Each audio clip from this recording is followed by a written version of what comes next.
Pakistan digital لٹیروں کے نشانے پر آ گیا، جہاں صارفین کو ہر سال 9 ارب ڈالر سے زائد کا نقصان پہنچ رہا ہے۔ بین الاقوامی الائنس کی رپورٹ میں انکشاف کیا گیا ہے کہ پاکستان کو مالیاتی فراڈ سے 9.3 ارب ڈالر کا سالانہ نقصان ہونے سے جی ڈی پی کا 2.5% حصہ ضائع ہو رہا ہے۔ ماہرین نے متنبع کیا کہ عوامی آگاہی ہی مالی اسکیمز سے بچاؤ کا مؤثر ذریعہ ہے۔ رپورٹ کے مطابق پاکستان کی معیشت کو مالیاتی فراڈ اور ڈیجیٹل اسکیمز کے باعث ہر سال تقریباً 9.3 ارب ڈالر کا نقصان ہو رہا ہے، جو ملک کی مجموعی قومی پیداوار یعنی جی ڈی پی کا 2.5% بنتا ہے۔ یہ نقصان آئی ایم ایف کے 7 ارب ڈالر کے قرض پروگرام سے 33% زیادہ ہے۔ یہ انکشاف global state of scams report 2025 میں کیا گیا ہے، جو گلوبل اینٹی اسکیم الائنس اور فیڈزائی نے مشترکہ طور پر جاری کی ہے۔ رپورٹ کے مطابق پاکستان ان ترقی پذیر ممالک میں شامل ہے جہاں مالیاتی فراڈ معیشت کے لیے سنگین خطرہ بن چکا ہے۔ یہ رپورٹ 42 ممالک کے 46,000 بالغ افراد کے سروے پر مبنی ہے، جس میں بتایا گیا کہ دنیا بھر میں ہر 10 میں سے 7 بالغ افراد گزشتہ سال کسی نہ کسی اسکیم کا شکار ہوئے، جبکہ 13% افراد روزانہ اسکیم کی کوششوں کا سامنا کرتے ہیں۔ پاکستان میں اگرچہ فی کس نقصان دیگر ممالک کے مقابلے میں کم یعنی اوسطاً $139 فی متاثرہ فرد ہے، لیکن مجموعی طور پر یہ نقصان اربوں روپے کے مالیاتی اخراج کا باعث بنتا ہے۔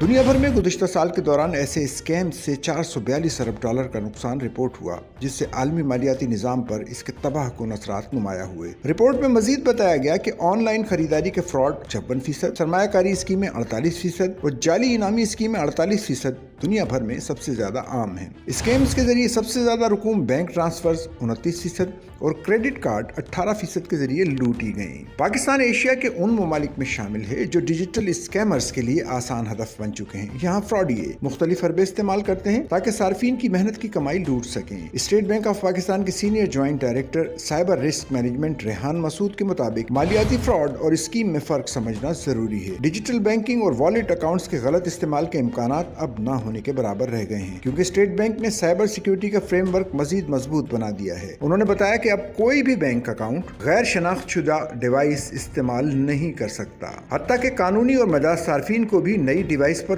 2 مرحلہ جاتی توثیق اور بائیو میٹرک تصدیق مکمل کرنا ہوتی ہے۔ ریحان مسعود کے مطابق ان اقدامات سے اکاؤنٹس کے غلط استعمال کے ذریعے مالیاتی فراڈز کے امکانات 90% سے زائد کم ہو چکے ہیں، جو آنے والے عرصے میں 100% تک ختم ہو جائیں گے۔ انہوں نے کہا کہ زیادہ تر دھوکہ دہی کی وارداتیں اس وقت کامیاب ہوتی ہیں جب صارفین خود ہی اپنے پن کوڈز یا تصدیقی کوڈز اسکیمرز کے ساتھ شیئر کر دیتے ہیں۔ انہوں نے کہا کہ زیادہ تر متاثرین خود اپنی حساس معلومات جیسے بینک اکاؤنٹس، والیٹ اور کارڈ تفصیلات فراڈیوں کو فراہم کرتے ہیں۔ یہ معلومات بعد میں غیر مجاز لین دین کے لیے استعمال کی جاتی ہیں۔ پاکستان میں ڈیجیٹل لین دین کے بڑھتے رجحان کے ساتھ مالیاتی فراڈ کے کیسز میں بھی اضافہ ہو رہا ہے۔ رپورٹ میں کہا گیا کہ ملک میں S M S, WhatsApp اور سوشل میڈیا پلیٹ فارمز کے ذریعے جعلی سرمایہ کاری، انعامی اسکیموں اور آن لائن خریداری کے نام پر شہریوں کو نشانہ بنایا جا رہا ہے۔ ماہرین کے مطابق دھوکے بازوں کے عام حربوں میں جعلی پارسل کالز، بینک نمائندوں کے نام پر فون کالز یا اکاؤنٹ بند ہونے کی دھمکی والے پیغامات شامل ہوتے ہیں، جن کے ذریعے صارف سے جلد بازی میں اکاؤنٹ کی تفصیلات، او ٹی پی یا پاس ورڈ حاصل کر کے رقم منتقل کر لی جاتی ہے۔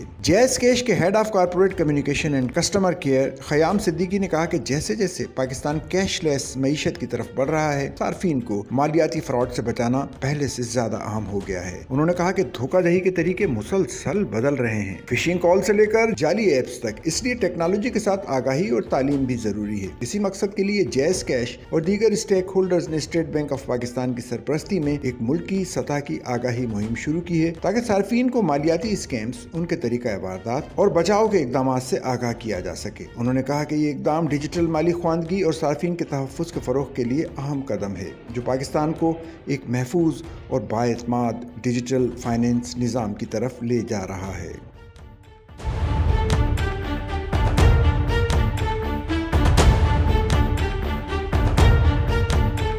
سچل نیوز نیٹ ورک کی ویڈیوز میں خوش آمدید۔ ناظرین، ویڈیو سے متعلق اپنی قیمتی رائے کا اظہار کمنٹ باکس میں ضرور کریں اور چینل کو سبسکرائب کریں۔